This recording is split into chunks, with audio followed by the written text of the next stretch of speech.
Tapi ya, setelah bertatapan langsung, player itu langsung mati dalam hitungan detik. Yang ketiga, Blood Creeper. Ada seorang remaja SMA yang baru 17 tahun dan ingin melakukan donor darah untuk mendapatkan makanan gratis. Seusai melakukan donor darah, selain mendapatkan makanan gratis, ia juga diberi hadiah oleh orang yang dia tolong. Hadiahnya adalah kartu redeem kode Minecraft. Orang itu bilang kalau itu untuk membuka konten atau fitur-fitur Minecraft yang sedang diuji coba. Dan orang itu juga berkata bahwa dia adalah salah satu developer game Minecraft. Sepulang ke rumah, ia langsung meredeem kode itu dan mendapatkan email bahwa redeem kodenya berhasil. Ia memainkan Minecraft-nya dan sekaligus mengajak dua temannya masuk ke servernya untuk melihat apa saja yang ada di fitur uji coba Mojang. Saat mereka berada di world-nya, ada pemberitahuan bahwa kodenya berhasil di-redeem. Sebenarnya ini cukup aneh sih, karena biasanya pemberitahuan kode redeem hanya lewat email saja, nggak ada yang di dalam in-game. Mereka di situ berjelajah mencari apa saja yang berubah di situ. Tapi mereka malah menemukan sign yang cukup aneh. Sign itu bertuliskan, tenang saja, kode kalian sudah berhasil di-redeem sesuai janji. Kemudian layar mereka seketika langsung nge-freeze dan bergoyang-goyang sendiri. Dan saat mereka menengok ke atas, mereka melihat jembatan yang sedikit creepy. Setahu mereka, hal itu nggak mungkin banget terjadi di Minecraft. Setelahnya, mereka kembali ke rumah dan lagi-lagi menemukan hal aneh. Di situ ia melihat ada bercak darah dan kepala creeper yang warnanya sangat absurd. Karena keanehan itu, temannya mengajak untuk memburu creeper di malam hari untuk membuktikan apakah creeper di world mereka beneran menjadi warna merah. Di situ tokoh utama membuatkan banyak pedang dan membagikannya ke teman-temannya. Dan setelahnya, mereka ingin bersorak-sorai untuk memulai pemburuan mereka. Tapi saat mereka melompat-lompat, tiba-tiba saja karakter dua temannya nge-freeze. Yang satu nge-freeze di tanah dan yang satu nge-freeze di udara. Setelah itu, tiba-tiba Minecraft-nya menjadi malam dan kalau kalian perhatikan, di pojok situ juga ada sapi yang bermutasi menjadi dua. Kemudian karakter teman-temannya langsung bergerak-gerak lagi. Temannya bercerita bahwa saat nge-freeze, di layar mereka muncul sebuah gambar yang sangat sadis. Dan di dalam gambar itu juga ada banyak kepala creeper merah tadi. Setelah melihat ke sekelilingnya, tokoh utama juga melihat kalau di situ ada redstone yang menuntun mereka ke sebuah tempat. Dan yang mereka temukan di situ adalah Blood Creeper. Mob itu berlari kencang dan meledakkan semuanya. Ledakan creeper itu sangat besar sehingga membuat komputer mereka nge-freeze dan layar mereka menjadi hitam. Kalau kalian suka, jangan lupa like-nya ya. Yang keempat, Distort Alex Falling in Love. Ada seorang remaja bernama Benny yang sangat suka vibes lagu tahun 90-an dan membuat skin Minecraft-nya mirip seperti boyband tahun 90-an juga. Dikala itu, Benny sedang mengambil banyak bunga untuk menghiasi rumahnya agar terlihat lebih indah. Bukan indah yang itu, bukan indah yang itu. Kalau yang itu namanya terlalu indah. Di world-nya itu, ia sudah memiliki rumah kecil yang nyaman dan lumayan indah.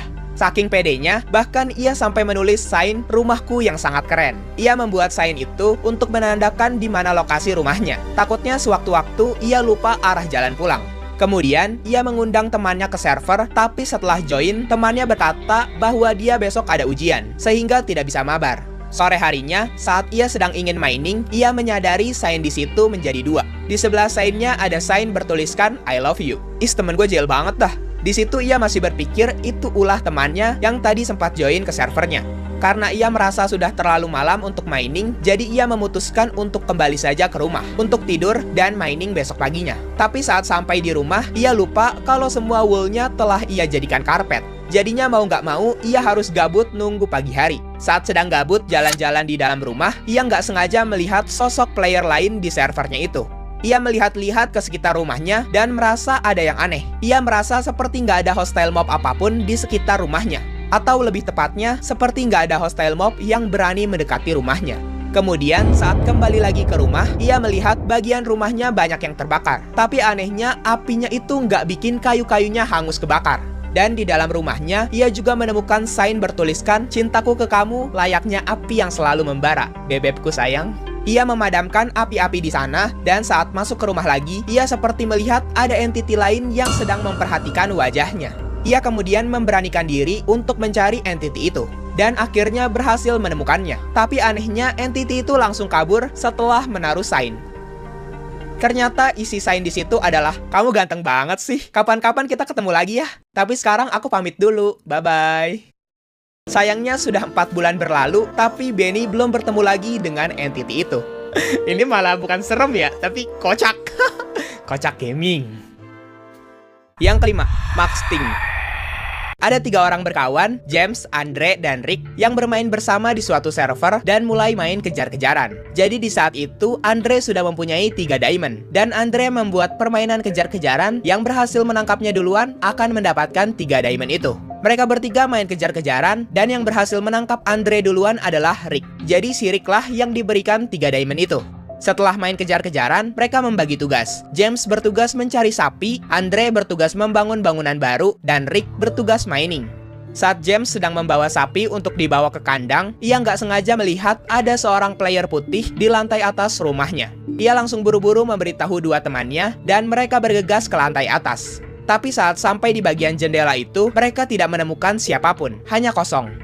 Di situ mereka main tuduh-tuduhan dan saling beradu argumen dan mengambil keputusan bahwa mungkin saja James salah lihat. Di situ James masih bingung karena jelas-jelas tadi ia melihat ada seseorang. Dan benar saja, di sana ia melihat ada entity putih yang mengintainya lagi. Ia mengikuti jejak entity itu, tapi kehilangan jejaknya saat sampai di kamar mandi. Kemudian ia memberitahu temannya lagi, tapi kali ini tidak ada yang percaya kepadanya. Dan James berkata bahwa barusan pintu di lantai atas tertutup dengan sendirinya.